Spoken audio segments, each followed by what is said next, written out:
მეტი კი თამაზ ბესტაევმა მოყვა. მან წინა ხელისუფლება ხალხის გაძირვაში დაადანაშაულა. ის რაც 2008 წელს მოხდა, სრულიად შესაძლებელი იყო, რომ მოგდავიყო გაზრდების 2020 წელს. რომ არა ყოფილი პრემიერ-მინისტრი ბატონ ზურაბ-ჟვანიას ძლიერი წინააღმდეგობა. ასე აფასებს აგვისტოს ომის წინა პერიოდს შიდა ქართლის ყოფილი გუბერნატორი. კომისიის წინაშე მიხეილ ქარელმა 2004 წლის ივლის-აგვისტოში ცხინვალში განვითარებული მოვლენები გაიხსენა და თქვა, რომ რეგიონში კონფლიქტი მას შემდეგ გამწვავდა, რაც სააკაშვილმა პოლიტიკურ ელიტასთან ერთად რეგიონში ჯარების განთავსების გადაწყვეტილება მიიღო. Όλο შეხვედრა მახსოვს პრეზიდენტ სააკაშვილთან, როდესაც ეს საუბარი ჰქონდა, რომ თითქოს სახელმწიფოებს შორის შეთანხმება იყო და უბრალოდ პატარა ბიძგი და მთლიანად ჩამოიშლებოდა ეგრეთ წოდებული სამხრეთ რუსეთის ხელისუფლება. ზანეთ რომ სააკაშვილი როგორც პრეზიდენტი გიქმნიდათ განცდას, რომ ამ ოკუპირებულ ტერიტორიაზე საქართველოს იურისდიქციის აღდგენა გადაწყვეტილი საკითხი იყო. კონკრეტულად ხო არ უთქვამს, რამე ხო არ გაიხსენებთ. ამის ტიპა ძალიან კარგად მახსოვს, რომ ამერიკელები მისდევენ რუსებს. ეს იყო ფაქტიურად ის მესიჯი, რომელიც ყველასთვის დასაგებია ყოფილიყო. ყოფილმა გუბერნატორმა საგამოძიებო კომისიის შეკითხვებს დისტანციურად ტელეფონით უპასუხა. ამის მიზეზად ის პატიმრობის შემდეგ გაუარესებულ ჯანმრთელობის მდგომარეობას ასახელებს, რაშიც ბრალს მიხეილ სააკაშვილს დებს და მას ჰიტლერს უწოდებს. ბოლო დროს სააკაშვილი იმდენად, ასე ვთქვათ, ხიბში შევიდა უკვე ხელისუფლებაში ყოფნის, რომ ნებისმიერ, ასე ვთქვათ, განსხვავებული აზრის მოსმენა უკვე აღარ შეეძლო. რა თქმა უნდა, მან ვერ აიტანა ის, რომ საპროტესტო, ასე ვთქვათ, მუხტის მხარე დავიჭირე და მაშინვე გასაბრძანება ჩემი დაპატიმრების ჯერ ორთაჭალის ციხეში მიმიყვანეს, სადაც იქ ფიზიკურად გამისორდნენ. შემდეგ რაღაცა ბეტონის რაღაცა სულ წყლით იყო სავსე და ამ ბეტონის ოთახში დამტოვეს ასე 4 დღის განმავლობაში. ის ფსიქიკურად საშიში ადამიანი, ფსიქიკურად ავანტყოფია და დღესაც საშიშია. განცდა რომ სადღაც შორს წინა ცხოვრებაში ჰიტლერის თანაშემწე ვიყავ. მახსოვს, რომ თქვენ რაღაც განცხადებები გაქვთ გაკეთებული ზურაბ-ჟვანიას გარდაცვალებასთან დაკავშირებით. რამე ინფორმაცია ხო არა გაქვთ ისეთი, რაც შეიძლება საინტერესო იყოს საზოგადოებისთვის? მე ვფიქრობ, რომ ამ გარდაცვალებასთან დაკავშირებით მხოლოდ ოქრუაშვილმა და სააკაშვილმა იციან რეალურად რა მოხდა. ირაკლი ოქრუაშვილმა ამ კითხვებზე პასუხის გაცემას თავი აარიდა. უწყება სოფელ ტყვიავში პირადად ჩაიბარა, თუმცა კომისიის წინაშე არ გამოცხადდა. სააკაშვილის პოლიტიკური წარსულის გამართლება გრიგოლ ვაშაძემ სცადა. კომისიისთვის მნიშვნელოვანი ინფორმაციის მიწოდების მოტივით სხდომის დახურვა მალევე მოითხოვა. თუმცა რამდენიმე კითხვაზე პასუხის გაცემა საჯაროდ მაინც მოუწია.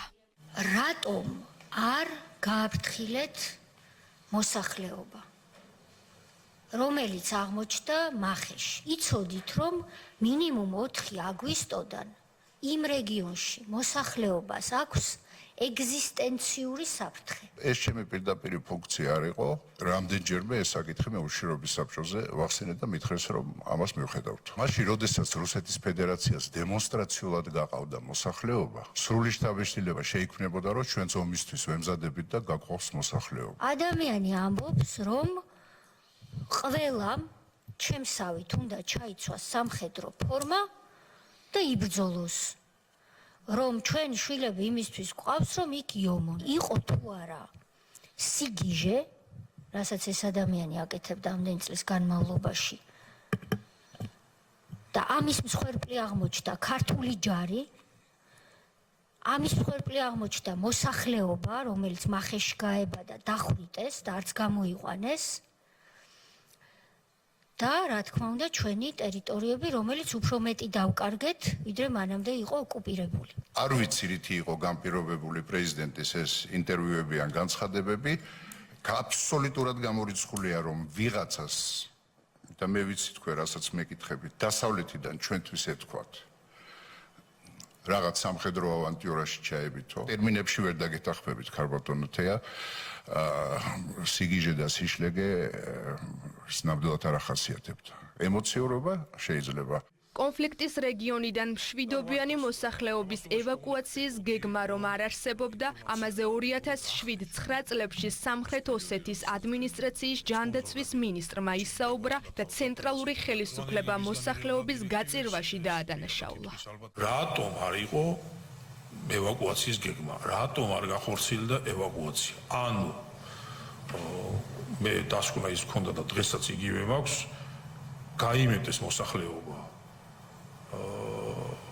საზარბაზნე ხორცად, გაიმეტეს ბუნებრივი ადმინისტრაციის თანამშრომლები, გაიმეტეს ადგილობრივი მუნიციპალიტეტი და იქ ვინც ფუნქციონირებდა ის რეგიონი მთლიანად პრაქტიკულად გაიმეტეს და ასე ვთქვათ, რომ არ დაეტოვებინათ ესე თვითნებურად თავისი გადაწყვეტილებით. მე რომ რაღაც არ მეფიქრა, რომ სადაორეკო რა გავაკეთო. ან რომ მე არ გადმოსულიყავი უშუალობის ხდომაზე არ გამოვყოლოდი და ხელმძღვანელის მოადგილე ესე თქვა, რომ შენ აქ უნდა იყო და მე უნდა წავიდე, ბუნებრივია მეც იქ ვიჯდებოდი იმ პერიოდში. საგამოძიებო კომისიის მთავარ კითხვას პასუხი ზურაბ ნოღაიდელმა გასცა. ნაციონალური მოძრაობის დროს ჯერ ფინანსთა, შემდეგ კი პრემიერ-მინისტრმა დღეს საჯაროდ თქვა, რომ 2008 წელს ომის თავიდან არიდება შესაძლებელი იყო. ყოველთვის ვახერხებდით ჩვენ უშუალოდ საბრძოლო მოქმედებების თავიდან აცილებას, რაც ასევე 2008-შიც უნდა სრულიად დარწმუნებული ვარ, უნდა მომხდარიყო. 2006 წელს ავიცილეთ დაპირისპირება ძლივსო ზღვარზე გავიარეთო, ამის შესახებ კონკრეტული დეტალები რომ გვიამბოთ. ჩვენ ფაქტიურად უკვე ვიყავით შეიარაღებული კონფლიქტის ზღვარზე, რომლის მოგვარებაც მოხერხდა. როგორ მოხერხდა ამის მოგვარება, რომ გითხრათ დეტალები? ჩხუბით. ვისთან იჩხუბეთ? პრეზიდენტთან. იტყოდა, რომ ყველამ უნდა ჩავიცვათ სამხედრო ფორმა და ჩვენ ცხინვალში შევხვდეთ დღესასწაულს. ამას აკეთებდა ის მარტო თუ გარედან იღებდა დავალებებს. სიგიჟესთან ქონდა საქმე. სიგიჟესთან რომ ქონდა საქმე, ამას მე მგონი დამატებითი განმარტებები აღარ სჭირდება, მაგრამ ქონდა თუ არა უცხოურ ზემოქმედებას ადგილი, აი ამ თემაზე ჩემთან საუბარი არასდროს არ ყოფილა. წარმოვიდგინოთ, რომ ბატონი ზურაბ ჟვანია სოციალური ყოფილიყო, არსებობდა მაინც იგივე საფრთხე, რომ ამაში გავყოლიყავით, რაც 2008 წელს. მოდი ასე ვიტყვი, იმიტომ რომ ზურაბ ჟვანიას როგორც პრემიერ-მინისტრის წონა, პოლიტიკური წონა და ჩემი როგორც პრემიერ-მინისტრის წონა იყო სხვადასხვა. საგამოძიებო კომისიის წინაშე დღეს აგვისტოს ომის შემსწავლელი პირველი საგამოძიებო კომისიის ხელმძღვანელიც წარდგა. პაატა დავითაი ამ კომისიის წევრებს 2009 წელს დაწერილი ანგარიშის ძირითადი მიმართულებები გააცნო. სანქციები, რაც გაიცა ჰააგის პროკურატურის მიერ. ზუსტად იმ პიროვნებებზეა გაცემული, რაც დროებითმა საპარლამენტო კომისიამ დაადგინა. რა ძალისხმევად დაგვიჯდა უკვე 2012 წლის 1 ოქტომბრის მერე, რომ მტკიცებულებები შეგვეგროვებინა და სტრასბურგში რუსეთი, რომელიც დაგვცინოდა, მისთვის დავა მოგვეკო საბოლოოდ. ამ ძალისხმევის საუბარს თქვენ უდაიწყებთ, თქვენი მასალებიც იყო იქ გამოყენებული და მე მადლობა მინდა გითხრათ. ჰააგაში ნამდვილად ეს დასკვნა გამოვიყენეთ ჩვენ, მაგრამ ზღვაში წვეთიც კი არ იყო იმისთვის, რომ ჩვენ დაგვემტკიცებინა, რომ მართლები ვართ. აგვისტოს ომის განხილვა ხვალაც გაგრძელდება. საგამოძიებო კომისიის წევრების შეკითხვებს ამჯერად ყოფილი სამხედრო მაღალჩინოსნები უპასუხებენ.